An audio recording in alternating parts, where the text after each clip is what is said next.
Let's have a ball. Angka-angka bisa berbicara, tapi tak selalu jujur. Laporan bisa terlihat sempurna, namun belum tentu bermakna. Hari ini kita akan membahas mengenai sebuah artikel yang akan membawa kita mendalami makna di balik laporan dan kebenaran yang tersembunyi. Halo semuanya, sebelumnya perkenalkan saya Kadek Noviani dengan NIM 2317051145 dari kelas 4G mahasiswa program studi S1 Akuntansi Fakultas Ekonomi Universitas Pendidikan Ganesha. Pada kesempatan kali ini saya akan membahas mengenai sebuah artikel ilmiah yang sangat menarik dan sangat relevan dengan isu akuntansi modern saat ini, yaitu manajemen laba dan pengungkapan laporan keberlanjutan beberapa wawasan dari Indonesia. Tujuan saya dalam pembuatan video kali ini adalah untuk memenuhi tugas ujian akhir semester mata kuliah teori akuntansi, serta menyampaikan ulasan kritis dan ringkasan ilmiah dari artikel yang telah saya baca dan saya pahami, agar kita sama-sama belajar mengenai hubungan antara manajemen laba dan pengungkapan pelaporan keberlanjutan, khususnya di Indonesia. Topik yang akan saya bahas pada video kali ini adalah manajemen laba dan pengungkapan laporan keberlanjutan studi empiris di Indonesia. Secara singkat, topik ini membahas mengenai hubungan antara manajemen laba dengan intensitas pengungkapan laporan keberlanjutan atau sustainability reporting oleh perusahaan-perusahaan yang terdaftar di Bursa Efek Indonesia. Pada dasarnya, manajemen laba atau ilmu manajemen ini adalah suatu tindakan yang dilakukan oleh manajemen dalam memanipulasi laporan keuangan dengan tujuan tertentu, baik untuk meningkatkan citra perusahaan, meraih laba, atau meningkatkan perhatian dari investor. Sementara itu, sustainability reporting atau laporan keberlanjutan adalah bentuk tanggung jawab sosial perusahaan yang mengungkapkan kinerja perusahaan baik dalam aspek ekonomi, sosial, dan lingkungan. Pelaporan ini sering dianggap sebagai cerminan dari komponen etis keberlanjutan jangka panjang perusahaan. Namun dalam konteks penelitian kali ini muncul salah satu isu yang sangat menarik dan kontradiktif, yaitu perusahaan yang sering melakukan manipulasi dalam laporan keuangan justru menunjukkan tingkat pelaporan keberlanjutan yang lebih tinggi.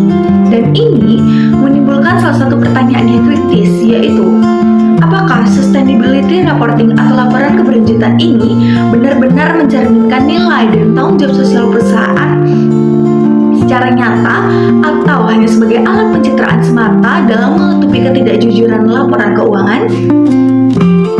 Dengan mengangkat topik ini, kita sebagai mahasiswa akuntansi pada khususnya diajak untuk berpikir kritis, tidak hanya menerima data laporan keuangan secara mentah, tetapi bagaimana kita memahami konteks, motif, dan kepentingan yang ada dan yang tersembunyi di balik angka-angka dalam laporan keuangan maupun non-keuangan. Inilah yang membuat topik ini penting untuk dikaji lebih dalam, terutama di negara berkembang seperti Indonesia. Dikarenakan praktik pelaporan keberlanjutan di Indonesia masih bersifat sukarela dan regulasinya belum seketat seperti negara maju.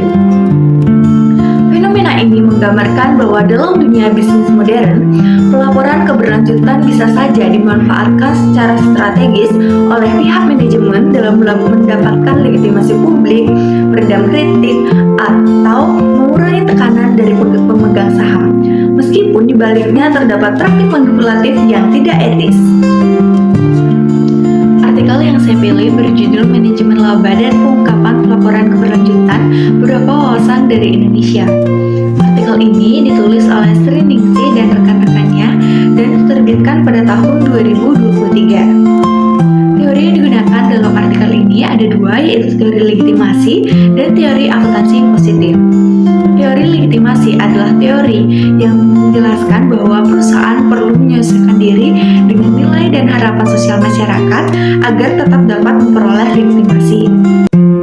Dan yang kedua ada teori akuntansi positif, yang mana teori ini berfokus pada tindakan manajemen dalam membuat keputusan akuntansi untuk memaksimalkan kepentingan tertentu, baik itu kepentingan pribadi atau kepentingan kelompok, seperti mempertahankan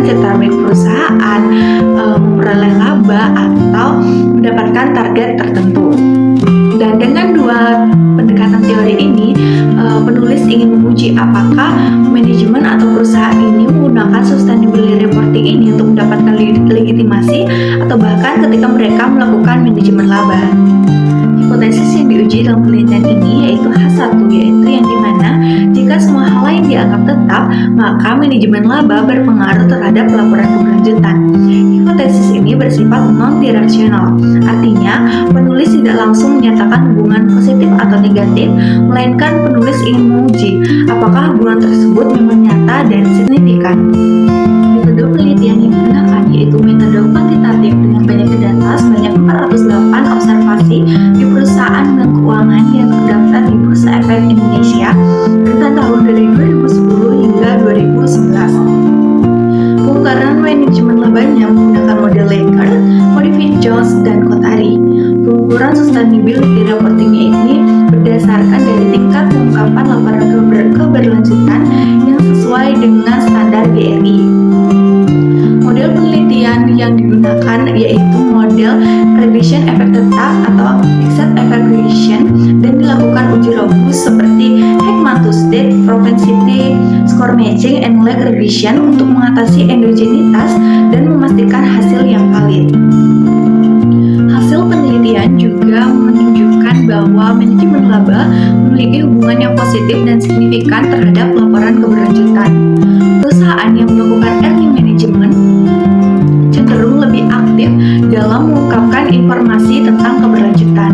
Dengan kata lain, laporan keberlanjutan ini bisa saja dimanfaatkan oleh pihak manajemen dalam memperbaiki atau membangun citra baik perusahaan, meskipun di baliknya terdapat praktik manipulatif yang tidak etis.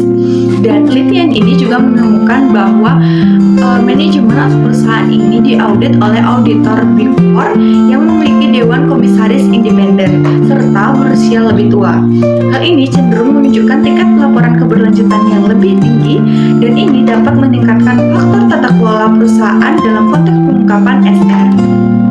Kesimpulan dari artikel ini adalah praktik manajemen tidak selalu berjalan diam-diam, melainkan perusahaan yang melakukannya justru cenderung meningkatkan tingkat intensitas pelaporan keberlanjutan yang lebih tinggi sebagai bentuk dari upaya pencitraan atau upaya dalam memperoleh legitimasi dari masyarakat dan pemangku kepentingan. Oleh karena itu, laporan keberlanjutan tidak selalu mencerminkan nilai, etika, dan integritas yang sesungguhnya. Bisa saja dimanfaatkan dalam menutupi tindakan yang tidak sesuai dengan prinsip akuntansi yang jujur. Kelebihan dari artikel ini adalah yang pertama, menggunakan data panjang selama 12 tahun yang memberikan cakupan yang luas dan mendalam.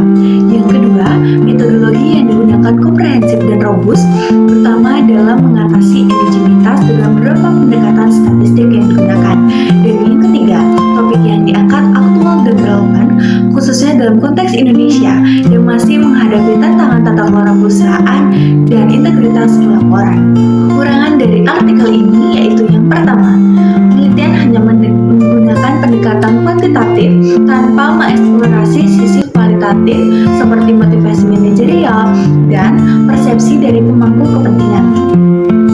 Yang kedua, tidak membedakan secara spesifik mengenai jenis industri atau sektor terhadap praktik manajemen laba dan SR. Dan yang ketiga, artikel belum mengevaluasi kualitas dari isi pelaporan keberlanjutan, hanya mengukur seberapa banyak item yang diungkap, bukan seberapa jujur informasi yang disampaikan. Sebagai penutup dalam video pembahasan saya kali ini, saya akan menyampaikan ringkasan keseluruhan dari artikel yang sudah saya analisis sebelumnya, yang membahas mengenai hubungan antara manajemen laba dan pengungkapan pelaporan keberlanjutan khususnya di Indonesia. Adapun intisari dari pembahasan saya kali ini yaitu topik utama dari penelitian ini sangat relevan dengan kondisi bisnis saat ini, yang mana perusahaan tidak hanya dituntut untuk mencari keuntungan, tetapi bertanggung jawab secara sosial dan lingkungan. Selanjutnya, penelitian ini menemukan bahwa manajemen laba ini berkorelasi positif terhadap tingkat pengungkapan sustainability reporting atau laporan keberlanjutan. Teori yang digunakan digunakan yaitu teori legitimasi dan teori akuntansi positif untuk menjelaskan motivasi atau motivasi dibalik tindakan perusahaan. Hal ini menggambarkan bahwa pelaporan keberlanjutan tidak selalu dilakukan dengan itikat yang baik, namun bisa saja dimanfaatkan sebagai alat legitimasi untuk menutupi praktik manipulatif. Dengan metodologi kuantitatif yang kuat, penelitian ini bisa berkontribusi penting terhadap literatur akuntansi dan tata kelola perusahaan, khususnya dalam konteks negara berkembang seperti Indonesia. Dari sisi akademik maupun praktis, artikel ini mengingatkan kita bahwa kita sebagai calon seorang akuntan dan calon profesional di masa depan, kita tidak boleh hanya terpaku pada angka-angka saja, tetapi memahami niat, konteks, dan integritas yang terkandung di balik sebuah laporan perusahaan. Dan dalam memahami sebuah laporan, kita juga perlu menggali lebih dalam apakah informasi yang disajikan benar-benar transparan dan dapat dipertanggungjawabkan atau hanya membangun citra baik bagi perusahaan. Dan sebagai kesimpulan akhir, saya pribadi menganggap artikel ini mampu membuka wawasan mengenai kompleksitas laporan dalam dunia nyata, khususnya dalam kaitannya dengan motif manajerial dan strategi perusahaan, serta mampu memberikan kita pemahaman yang lebih mendalam mengenai bagaimana laporan keberlanjutan ini dapat digunakan sebagai alat yang strategis, bukan semata-mata menjadi wujud tanggung jawab yang etis.